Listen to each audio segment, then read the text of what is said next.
7절 8절 두 절만 보겠습니다.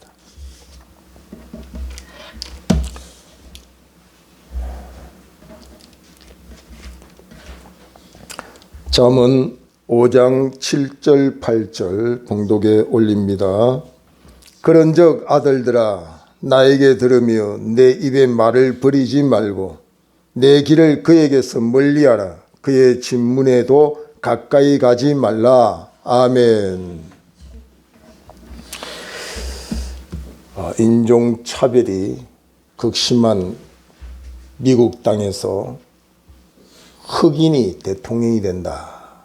그는 상상을 할 수 없는 일입니다.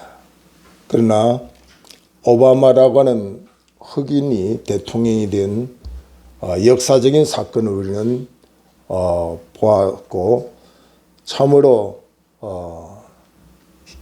기이한 일이 미국 땅에서 일어났다. 그렇게 이야기를 하지요.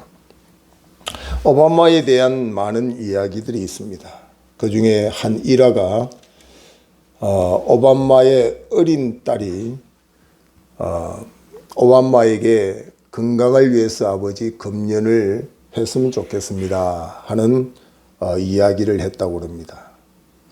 어린 딸 그냥 지나치듯이 아빠의 건강을 생각해서 했던 말을 그저 지나가는 말로 듣지 아니하고 그날 이후로 오바마는 금연을 했다는 이야기가 있습니다. 어린 딸 그냥 지나쳐 버릴 수도 있는 자기 딸 한마디에 그의 일생의 습관처럼 피웠던 담배를 끊어버릴 수 있었다는 거. 그 참 쉽지 않는 결단을 한 것이죠. 많은 것에 위대한 일들을 행했기 때문에 존경도 받을 수 있지만 이 조그만 일을 행동할 수 있는 사람이 되었다는 것이 오바마에게는 다른 것보다도 참 존경받을 만한 사람이다. 그렇게 이야기들을 하지요.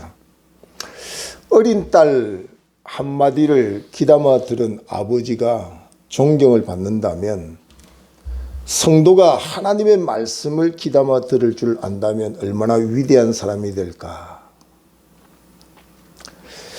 오늘 본문에는 보면은 잠언 1장부터 계속해서 똑같이 반복되는 단어가 나오는데 내 아들아 하는 말이 장마다 매장 초두에 내 아들아 내 아들아 하는 말씀으로 연결되어지는 성경을 우리가 찾을 수 있습니다. 근데 이 말씀을 1장에는 솔로몬 왕의 잠언이라 그렇게도 말하고 있습니다.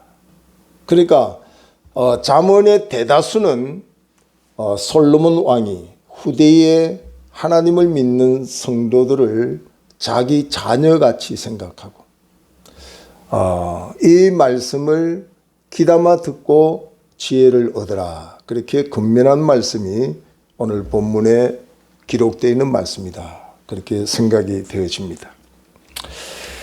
5월달을 통해서 보면 가정의 달에 어린이날, 어버이날 여러 가지 축제할 만한 날들이 많이 있죠.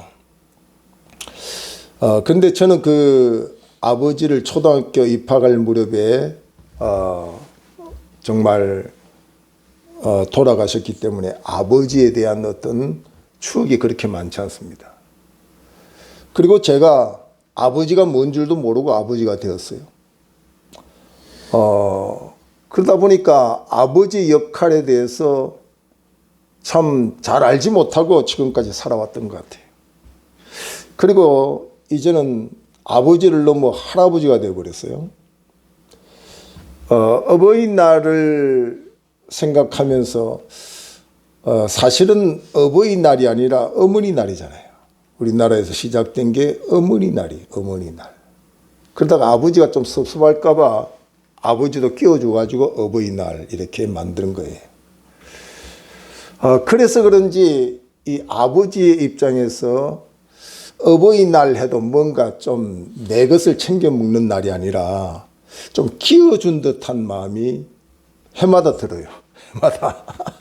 자식들은 어머니를 향한 마음이 더 강한데 그저 아버지를 섭섭할까봐 그냥 어버이 이름자 붙여가지고 끼워주는 것 같은 그런 느낌을 받아요. 저만 받는지 모르지만 어쨌든 저는 그런 마음을 가질 때가 많아요. 그리고 예전에 이 손님이 온다든지 자식들이 오면 아버지가 이렇게 한 상에 기쁨으로 이렇게 맞이하고 식사도 하고 교제도 하고 이런 모습이 참 정상적인데 언제부턴가 좀 더 늙으면 아버지는 자기 방으로 놀아라 하고 들어가는 모습이 이렇게 보이더라고요. 자식들도 어머니하고 이야기는 해도 아버지하고는 뭔가 삘쭉하고 이야기를 잘 못하는 그런 모습들을 종종 보게 되는 거죠. 참 아버지, 이 땅에서 사는 아버지들의 외로움, 그 공고함은 아마 아버지로서 살아보지 않는 사람들은 잘 이해가 안 될 겁니다. 그리고 또 아버지가 인생을 잘 살고 난 뒤에 자식에게 내가 이렇게 잘 살았으니 너희도 나를 본받아서 이렇게 잘 살아라 이렇게 말할 수 있는 아버지가 되면 얼마나 좋겠습니까? 근데 아버지가 살아온 삶은 잘못 살았지만 나처럼 살지 말고 내가 살아보니까 이건 잘못됐더라 그러니 너는 이렇게 살아라 하고 권면하는 그 아버지의 마음 역시 참 피를 토한 그 자식 잘 되라고 하는 말씀이고 권면이 아닌가 그런 생각을 해봅니다. 오늘 본문에는 보면 솔로몬이 후대에 그의 믿음의 자녀들 바로 저와 여러분에게 말씀할 때는 솔로몬이 인생을 잘 살았기 때문에 권면한 말씀이 아닙니다. 솔로몬은 철저히 인생을 바로 살지 못하고 오늘 본문에도 보면 어찌하여 내 선생의 말을 청종치 아니했고 내 아비의 말을 무시했던 거 이렇게 인생 말년의 후회로 거듭 반복하는 말씀이 솔로몬의 고백이었어요. 이렇게 하나님의 말씀, 이 부모의 말씀, 스승의 말을 경히 여겼던 내 인생의 마지막 삶을 후회하듯 하면서 후대에 있는 하나님의 자녀들을 향하여서 너희는 이렇게 살아다오 그렇게 권면하는 말씀이 기록되어 있다는 거죠. 사실 솔로몬은 참 그의 후궁이 700명이고 첩이 300명입니다. 아내 외에 이렇게 많은 여인을 거느렸던 사람입니다. 그리고 전도서를 보면은 그가 눈으로 보고 저거 좋다 하는 것은 금한 적이 없었다고 그랬어요. 마음으로 저거 하고 싶다 그러면 그것을 금한 적이 없대요. 자기 마음대로 욕심대로 정욕대로 인생을 산 자가 누구인가? 그게 솔로몬입니다. 이렇게 인생을 철저히 잘못 살아온 이 사람이 권면하는 말씀은 마치 피를 토하듯 자녀들이 바로 살았으면 좋겠다. 그것을 말씀하고 있기 때문에 우리는 훌륭하게 잘 살았던 아버지의 권면도 잘 들어야 되지만 일생을 잘못 살아온 그 삶을 반성하고 자식은 바로 살기를 원하는 말씀을 하고 있는 이 솔로몬의 심정을 가지고 아비의 말이 우리는 귀담아 들어야 돼요. 특히 솔로몬은 자기 말을 한 것 같지만 실질적으로는 하나님의 말씀을 전하고 있다는 사실을 우리가 생각해 볼 때에 우리는 더 이 말씀을 귀담아 들어야 될 이유가 있다는 사실입니다. 우리가 세상을 살다 보면 나를 응원하는 사람들이 주변에 많은 것 같습니다. 내가 잘되면 박수를 쳐주고 칭찬해주고 격려해주는 주변의 이웃들도 많이 있습니다. 그러나 세상을 좀 더 깊이 이렇게 바라보면 내가 잘되는 모습에서 정말 사심을 가지지 아니하고 박수를 쳐주고 격려하고 칭찬해주고 기뻐해주는 사람이 그렇게 많지 않아요. 그래서 그런지 우리나라 사람들은 사촌이 논을 사면 배가 아프다.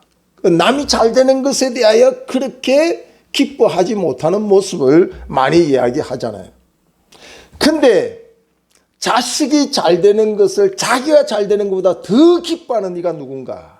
그건 성경을 누누이 소개하기를 아버지다, 그렇게 소개를 하고, 스바냐 3장 17절은 이 아버지를 하나님 아버지로 소개하면서 그가 너로 말미암아 기쁨을 이기지 못하고, 어떻게 기쁨을 이기지 못하냐면 당신이 십자가에 죽기까지 하시면서 죄인을 대속하시기 위하여 독자 아들을 우리를 위하여 주시면서까지 구원받은 우리를 보고 멸망에 빠지지 아니하고 당신이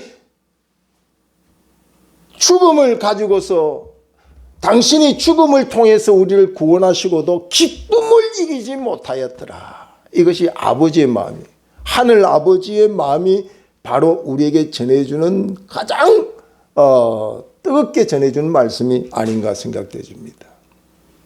이 땅에 사는 사람들은 내가 심고 베푼 것에 대하여 돌아오지 아니하면 거기에 대한 실망과 기대에 대하여서 참으로 많은 상처를 가지고 있는데, 당신이 피 흘려 죽기까지 해서 우리를 구속하시면 그 구원받은 우리를 보고 기쁨을 이기지 못하는 것이 하늘 아버지의 마음이다. 이것은 아마 어떤 사람이 어떻게 이해를 할 수 있을까요? 자, 이 아버지에 대하여서 주기도문은 하늘에 계신 누구의 아버지도 아니고 우리의 아버지, 우리가 신앙을 입문하는 그 초두에 주님이 우리에게 가르친 기도를 출발할 때도 너희는 이렇게 기도해라, 하늘에 계신 우리 아버지여, 그렇게 아버지를 가르치고 있다는 사실입니다. 근데 참 이 아버지에 대하여서 선입견을 이해하지 못하고 성경을 바로 이해하지 못한 어떤 사람이 교회에 나와서 새신자 공부를 하는데 주기도문을 가르치면서 하늘에 계신 우리 아버지여 가르치는 그 기도를 듣고 그 다음 주부터 교회에 안 나오더라는 거죠. 왜 안 나오냐 사연을 들어보니까 자기 집에서 아버지가 그렇게 싫더라는 거죠. 아버지 단어만 떠올리면 괴로움, 고통, 참으로 생각조차 하기 싫은 게 아버지인데, 잊어버릴 만하게 교회 갔더니 왜 교회에서 출발하기를 아버지를 가르치냐 이 말이죠. 그것도 자기가 가장 싫어하는 아버지가 하늘에 계신 우리 아버지여 하고 가르치고 있다. 그래서 교회를 못 나오겠더라. 지금 북한에서 탈북자들이 교회에 나오면 사실은 김일성 세습을 통해서 우상을 만들어 놨기 때문에 그들은 이 아버지라는 단어가 굉장히 익숙하잖아요. 그래서 사실 대상만 바꿨지 아버지는 똑같은 아버지니까 교회에 나와서 신앙생활을 잘할 것 같지만, 이 탈북자들 또 기순에 있는 많은 북에서 온 사람들이 신앙을 받아들이기가 어렵다는 게 뭐냐면요, 이 아버지에 대한 엄청난 고통이 그들에게 있는데 이 교회에 나와서 그 아버지를 이미지를 바꾸고 믿고 따라가려고 하니까 너무 어렵다는 얘기죠. 우리가 생각할 때는 간단하잖아요. 아버지 그냥 대상만 바꾸면 좋은 아버지 나쁜 아버지 이렇게 딱 나오는데 그게 쉽지가 않더라 이 말이지. 어쨌든 이렇게 아버지에 대해서 잘못된 개념을 가지고 있는 사람도 있지만 성경에서 말씀하고 있는 이 하나님 아버지, 또 솔로몬을 통해서 전해주는 그 아버지의 말씀은 세상의 그 누구보다도 우리를 사랑하시고 세상의 그 누구보다도 우리를 귀하게 여겨서 말씀하고 있는 말씀이기 때문에 우리가 귀담아 들어야 된다는 사실입니다. 계시록 1장 3절에 보면은 마지막 시대에 축복받은 하나님의 백성들을 높은 빌딩을 사서 건물주가 되었다, 그 사람이 복되다 이렇게 말한 적이 성경은 없습니다. 이 말씀을 읽는 자와 듣는 자와 지키는 자가 복이다. 그리고 계속해서 귀 있는 자가 성령이 교회에게 하시는 말씀을 들을지니라. 그러니까 하나님의 말씀을 듣는 자가 얼마나 복된지에 대하여 이 아버지의 근면을 달게 듣는 자가 지혜자다 하는 사실을 성경은 누누이 말씀을 하고 있다는 사실입니다. 예수님 앞에 어떤 여인이 큰 소리로 당신을 잉태한, 당신을 뵌 태, 당신에게 젖을 준 이가 복됩니다. 이렇게 예수님께 이야기를 했습니다. 이 말은 무슨 말이냐면 육신의 어머니인 마리아를 높여서 해준 말이거든요. 예수님 당신같이 거룩하고 완벽한 사람을 뵌 잉태한 여인, 또 당신에게 젖을 물린 그 여인이 얼마나 복되고 귀합니까? 그렇게 예수님에게 말씀을 했습니다. 그때 예수님께서 그래 나를 잉태하고 나에게 젖을 물린 여인이 가장 복되지 이렇게 말을 했으면 좋을 텐데, 그러면 캐톨릭에 대해서 우리는 굉장히 좋은 감정을 가지고 야 역시 성모 마리아의 우상 시하는 것은 그럴 만한 이유가 있구나 이렇게 우리는 받아들일 수 있는데, 성경은 그렇게 말하고 있지 않다는 사실입니다. 자, 나를 뵌 태와 나에게 젖을 물린 여인보다 더 복된 자가 있는데 하나님의 말씀을 듣고 지키는 자가 더 복되다, 이렇게 말씀을 하고 있다는 사실입니다. 그러므로 우리는 이 말씀을 삼가 지키는 자가 얼마나 복된지 신명기 28장에도 누누이 말씀하고, 이 말씀을 경히 여기고 무시하는 자의 철저한 저주에 대해서도 28장 하반부에 말씀을 하고 있습니다. 근데 오늘 이 본문에 보면은 이 아버지로서의 솔로몬, 또 하나님 아버지로서 그 백성된 우리들에게 근면한 말씀이 그 첫 번째가 3절에 있는 말씀입니다. 대저 음녀의 입술은 꿀을 떨어뜨리며 그의 입은 기름보다 미끄러우나. 자, 음녀의 입술에 대해서 나오죠. 그 입에서 말하는 것은 꿀을 떨어뜨리는 것 같아, 달콤하다, 매혹적이다, 유혹받을 만하다. 그 말은 기름보다 미끄럽다, 얼마나 받아들이기가 술술술 내려갈 정도로 그렇게 그 말이 잘 들릴 수 있는 그런 말씀을 하고 있다는 거죠. 근데 이 아버지의 겉면의 첫 번째가 뭘 이야기하냐면 이런 음녀의 유혹을 멀리해라. 음녀의 유혹을 멀리해라. 꿀같이 달콤한 소리, 기름보다도 미끄러운 소리라 할지라도 그 소리는 결과적으로 6절에 보면 4절에 보면 나중은 쑥같이 쓰고 두날 가진 칼같이 날카로우며 그의 발은 사지를 내려가며 그의 걸음은 서울로 나아가니. 그러니까 잠시는 꿀같이 달콤하고 기름같이 미끄러워서 들을 만하고 욕심을 채워주는 것 같지만 그 결과는 사지로 내려가는, 서울로 내려가는, 영원한 멸망으로 빠질 수 있는 소리니까 그 음성에 귀 기울이지 말고 하나님의 말씀을 귀 기울여 살아라, 그렇게 말씀을 하고 있습니다. 그래서 8절에는 보면 내 길을 그에게서 멀리하라. 음녀의 유혹에서 멀리 떠나 있어라. 그의 진문에도 가까이 가지 말라. 그러니까 하나님의 말씀은 가까이 하지만 음녀의 유혹에서는 멀리하라. 그것이 하늘 아버지가 우리에게 주시는 근면이다, 그렇게 말씀을 우리가 드려야 된다는 거죠. 근데 이사야 53장 6절에 보면 우리는 다 양 같아서 걸어댕하여 각기 제 길로 갔거늘 그랬어요.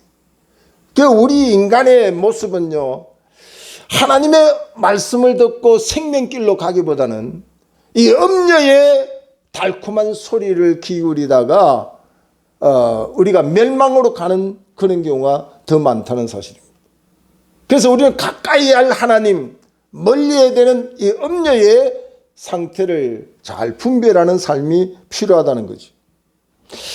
근데 20절 말씀을 보면은 우리가 어떻게 지혜롭게 살아야 되는지에 대해서 정확하게 이렇게 소개합니다. 내 아들아 어찌하여 음녀를 연모하겠으며 어찌하여 이방 계집의 가슴을 안겠느냐. 대저 사람의 길은 여호와의 눈앞에 있나니. 오늘 여호와의 눈앞에 있는 우리의 삶이란 사실을 기억하고 살아라. 이것이 누가 우리에게 모범이 됐냐면 요셉입니다. 요셉. 요셉은 젊은 혈기가 왕성할 때에 자기가 섬기던 주인집의 아내, 최고의 힘을 가지고 그 아내의 눈에만 들면은 그의 젊은 인생은 탄탄대로로 출세의 길이 열려져 있는데 그 여인이 유혹을 하고 있잖아요. 그때에 요셉은 바로 여호와의 눈앞에 있는 자신을 알고 있었다는 거죠. 이게 굉장히 중요합니다. 저와 여러분이 인생을 살 때에 지혜롭게 살 수 있고 또 궁극적으로 승리의 삶을 살 수 있는 그 비결을 항상 잊지 않으려고 하면 나는 여호와의 눈앞에 사는 자다. 그래서 이 집에는 아무도 없으니 지금 내 청을 들어주면 이 집의 소유가 다 네게 될 것이니 내 청을 들어다오 하는 이 주인 여자의 소리에 요셉은 무엇을 말합니까? 이 집에 아무도 없다니요. 이 집에는 당신과 나와만 있는 것 같지만 하늘 아버지가 있습니다. 어찌 내가 하나님께 죄를 범하겠습니까? 여호와의 눈앞에 있는 나는 알고 있습니다. 이것이 바로 우리 신앙인의 기본이 되고 어떤 상황 속에서도 우리 신앙인이 이걸 잊어버리지 않으면 우리는 세상의 빛으로 살아갈 수가 있어요. 오늘 이렇게 수많은 신앙인들이 교회에 물밀듯이 밀려오지만 이 기본을 잊어버리고 행동하지 않는다는 거죠. 우리가 저부터 시작해서 한번 돌아봐야 돼. 정말 내가 신앙생활을 수십 년을 하고 직분을 받고 성경을 수십 독을 했다더라도 내 삶이 여호와의 눈앞에 있습니다는 이 사실에 대하여 조금 더 의심하지 않고 믿고 행동하고 살고 있는가? 지금 예배를 드려도 나는 여호와의 눈앞에서 예배합니다. 내 삶이 여호와의 눈앞에서 살고 있습니다는 사실에 대하여 조금 더 의심하지 않고 이것이 생활화될 수 있다면 성경을 수백 독을 한 사람보다 더 능력 있는 삶을 살 수 있어요. 신학 공부를 해서 신학 박사가 된 사람보다 더 능력의 삶을 살 수 있다는 게요. 요 말씀 한 말씀만 삶에 적용할 수 있다면 나는 여호와의 눈앞에 지금 살고 있습니다. 나는 여호와의 눈앞에 있습니다는 이 사실에 대하여서 정확하게 고백할 수 있다 한다면, 그래서 베드로전서 4장 7절에 만물의 마지막에 가까웠으니 그러므로 너희는 정신을 차리고 근신하여 기도하라. 베드로전서 1장 15절 이하에 보면 오직 너희를 부르신 거룩한 이처럼 너희도 모든 행실에 거룩한 자가 되라. 기록하였으되 내가 거룩하니 너희도 거룩할지어다 하셨느니라. 외모로 보시지 않고 각 사람의 행위대로 심판하시는 이를 너희가 아버지라 부른즉 너희가 나그네로 있을 때에 두려움으로 지내라. 나그네로 있는 때가 바로 우리가 저 천국에 도달하기 전까지 이 세상의 삶이 우리가 나그네로 있는 삶이거든. 이 나그네로 있을 때에 두려움으로 지내라. 이 말은 하나님의 눈 아래 있으니 너희는 조심히 살아라. 음녀의 유혹이 이 땅에 마치 전쟁터에 나가 사는 것 같이 우리의 삶이 음녀들이 곳곳에서 달콤한 미혹의 소리로 우리를 유혹하여 파멸로 인도하는 오늘 이 시대를 너희들이 직시하고 그들을 멀리하고 하나님의 말씀을 가까이하고 이 원칙을 따라서 사는 지혜자가 되어라고 하는 근면이 오늘 본문에 있는 근면입니다.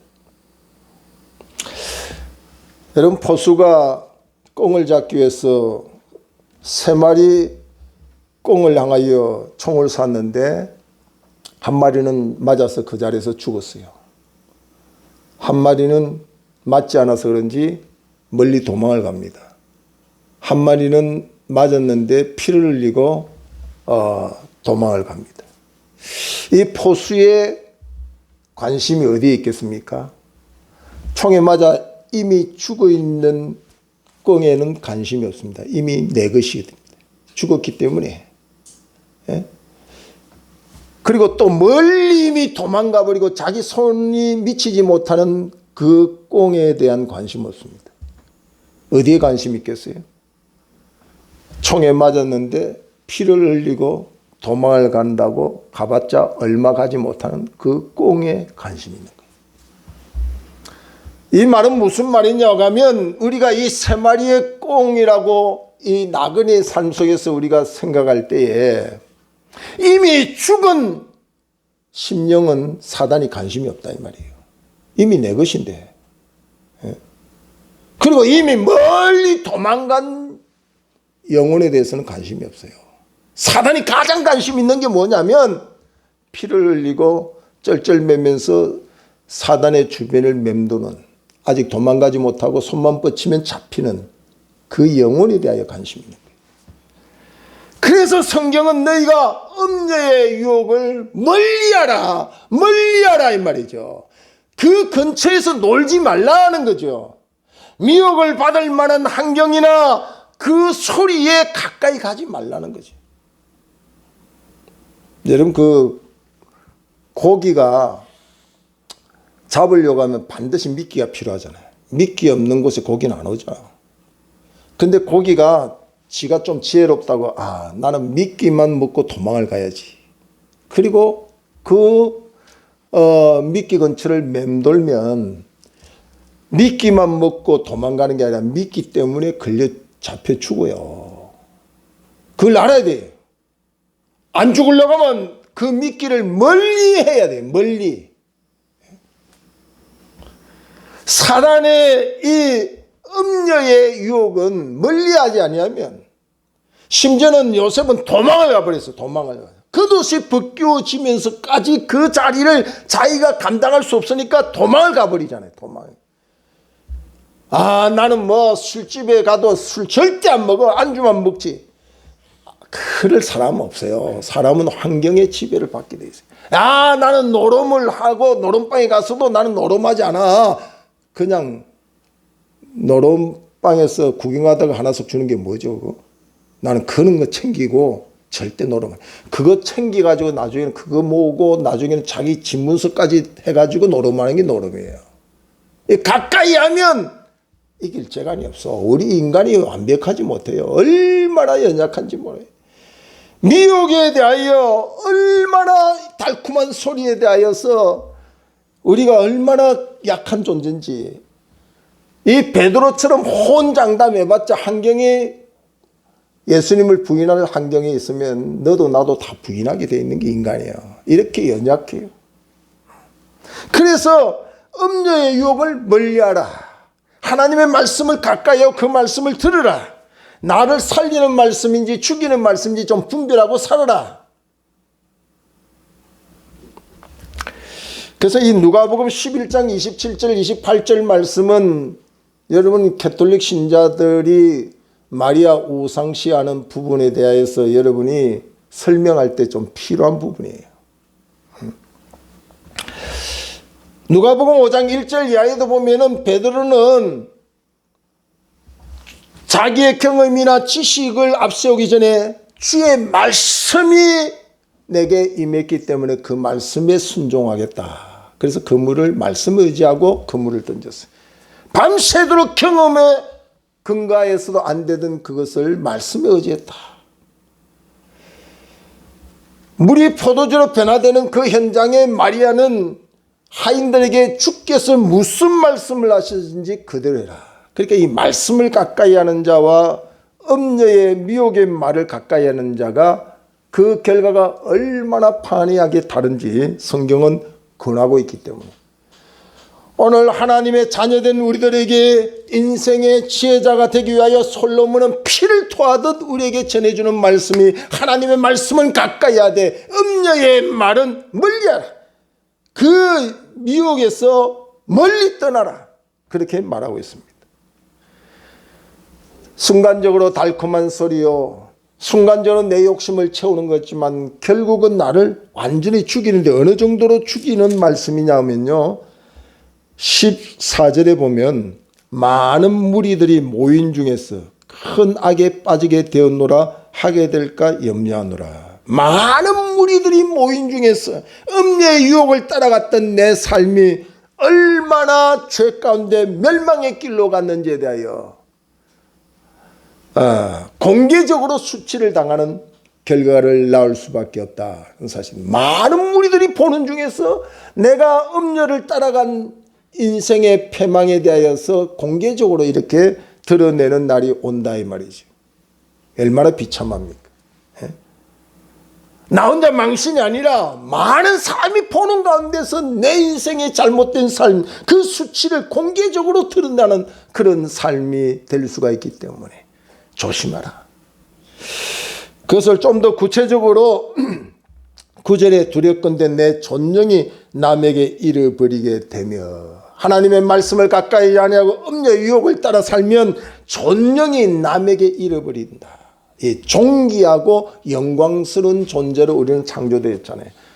쉽게 말하면 하나님의 형상으로 지음받아 우리는 그의 명예를 얻고 이 땅에 사는 겁니다. 이 존령을 빼앗긴다는 건 명예를 빼앗긴다는 거죠. 명예를. 사람은요, 돈을 빼앗기고도 살 수 있어요. 근데 사람이, 여러분, 그 삶을 포기하는 사람들의 배경에 보면은 명예입니다. 사람다운 명예를 빼앗길 때 사람들은 견디지 못하고 스스로 목숨을 끊어버리는 경우들을 많이 봅니다. 교사로서의 명예를 지키지 못하는 사람, 아버지로서, 어머니로서 명예를 지키지 못하는 사람들, 이런 사람들이 삶을 더 이상 살고 싶지 않아서 생을 끊어버리는 경우가 많거든요. 근데 이 사단은 우리를 미혹하면서 가장 첫 번째 우리의 무엇을 노리느냐 하면은 우리의 존령을 노린다. 쉽게 말해서 우리의 명예를 노린다는 거죠. 그래서 삶을 지치게 하고 결국은 파멸로 인도하기 때문에 우리는 하나님의 말씀으로 무장해서 정신을 차려서 우리의 명예를, 우리의 존령을 빼앗으려고 하는 세력으로부터 깨어 있어야 된다. 첫 번째입니다. 두 번째는 9절 중반절에 내 수완이 잔인한 자에게 빼앗기게 될까 하노라. 수완은 생명이잖아요. 생명. 좀 더 가까이 말하면 건강. 이 땅에서 음녀들은 달콤한 미혹의 소리, 그런 어떤 욕심을 불러주는 그런 것을 통해서 하나님의 자녀된 우리들이 생명을 단축시키고 건강을 잃어버리게 하는 이런 세력들이 우리 주변에 많이 있다는 거죠. 지금도 왜 내 건강을 지키지 못하고, 왜 내 생명이 하나님 주신 수완을 지키지 못하고 이렇게 병들고 시름시름하고 아픈가? 우리 스스로가 돌아봐야 돼. 무엇 때문에 내 건강을 잃어버렸는가? 무엇 때문에 나의 생명이 이렇게 단축될 수밖에 없는가? 그 음녀의 유혹을 우리는 멀리 해야 된다는 거지. 끝까지 세상의 정욕대로 살면 좋아.